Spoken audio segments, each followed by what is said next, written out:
François est avec nous depuis Fastea. Bonjour Thibault. On est ravis de vous retrouver. Vous nous appelez effectivement parce que ce qui marque cette séance au fer rouge, parce qu'elle est dans le rouge cette valeur, le titre Nvidia à moins 3% alors que la publication est quand même supérieure aux attentes et stratosphérique.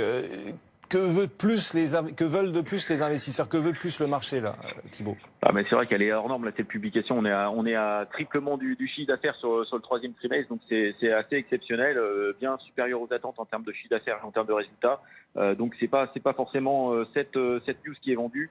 C'est plutôt le bémol sur la partie chinoise. Le T4 pourrait être un peu plus compliqué sur la partie chinoise, notamment sur les approvisionnements. Donc le marché peut-être va prendre quelques bénéfices.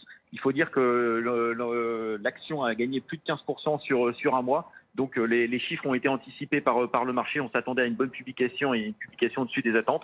C'est au-dessus des attentes, mais le marché en veut encore plus. Donc quelques prises de bénéfices, quelques dégagements sur Nvidia, mais en tout cas ça ne remet pas en cause la publication qui est superbe et surtout les perspectives qui restent exceptionnelles encore sur l'ensemble des marchés, hormis le petit bémol chinois, mais en tout cas quelques prises de bénéfices ce matin, effectivement, avec moins 3% sur l'action Nvidia. Bon, et on verra si le titre recule pour mieux sauter ensuite ou pas. On posera la question à l'ensemble de nos experts encore jusqu'à 18h. Ce qui est frappant dans ce monde de la tech, c'est à quel point un certain nombre de valeurs sont quand même dépendantes de la personnalité de leurs dirigeants. Alors c'est très vrai pour les groupes dirigés par Elon Musk, bien sûr, très forte personnalité. Et puis on voit là Sam Altman vraiment s'imposer parmi les grandes personnalités de la tech. Finalement, Thibault, Sam Altman va finalement revenir chez OpenAI, à la tête d'OpenAI, et s'appeler aux actionnaires de Microsoft, puisque ce titre Microsoft bat un nouveau record aujourd'hui. Est-ce que vous-même, en tant qu'investisseur, vous êtes très sensible à la personnalité des dirigeants des entreprises dans lesquelles vous investissez? C'est évident. Il faut que le dirigeant soit bon. Il faut que le dirigeant donne confiance. C'est l'une des choses les plus importantes dans l'investissement en actions et même en obligations. C'est le dirigeant. Le dirigeant donne le là dans l'entreprise, donne la direction, et les investisseurs sont très sensibles à ces changements de dirigeants. Ça aurait été une très mauvaise nouvelle pour OpenAI de perdre le dirigeant. Donc là, Microsoft la joue bien. D'ailleurs, ils auraient pu le récupérer en direct, mais ils le récupèrent via OpenAI, vu qu'ils sont premiers actionnaires. Donc c'est plutôt une bonne performance pour Microsoft. Mais c'est bien sûr le dirigeant est l'élément clé dans une entreprise. Il y a l'activité, il y a les perspectives financières, etc.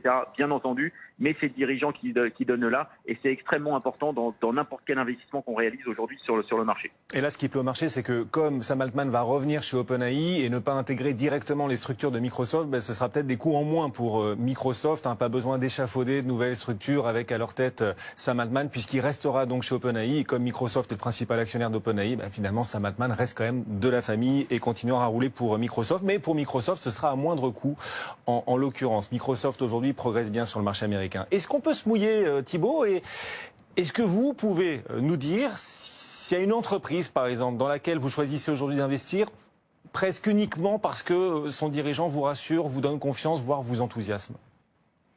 On va rester sur le marché français, mais clairement, par exemple, dans le CAC 40, sur Stellantis, clairement, le dirigeant pour nous fait toute la différence. C'est Carlos Tavares, bien entendu, qui a repris Stellantis, donc la marque Peugeot, entre autres, Fiat, etc. Peugeot, pour donner un petit peu d'historique, Peugeot, c'était une marque, une zone géographique, l'Europe. J'exagère, mais pas loin, et c'était une valeur extrêmement cyclique. Aujourd'hui, ce sont des marques partout dans le monde, avec une exposition vraiment partout dans le monde. Donc toutes les zones géographiques sont vraiment exposées. On est sur une valeur qui est de moins en moins cyclique sur le marché. Et aujourd'hui, c'est grâce, j'ai envie de dire, au talent de Carlos Tavares. Et donc effectivement, Carlos Tavares à la tête de Stellantis, c'est pour nous un achat fort. Sans Carlos Tavares, on pourrait éventuellement sortir d'un groupe comme Stellantis. Donc pour nous, c'est vraiment identifié aujourd'hui. Stellantis, Carlos Tavares, c'est un achat. Et à l'inverse, est-ce qu'il y a une entreprise dans laquelle vous refusez d'investir à cause de son dirigeant? Oui, mais on sera beaucoup moins disert sur ce côté-là. Effectivement, on a des dirigeants sur lesquels on est beaucoup moins à l'aise, que peu importe l'entreprise dans laquelle ils sont. Et c'est vrai que pour nous c'est extrêmement important, et on n'investira pas, même si la boîte est fantastique, dans un modèle sur lequel le dirigeant, on a des a priori négatifs sur le dirigeant. Vous voulez pas nous dire qui donc? Je préfère éviter. D'accord.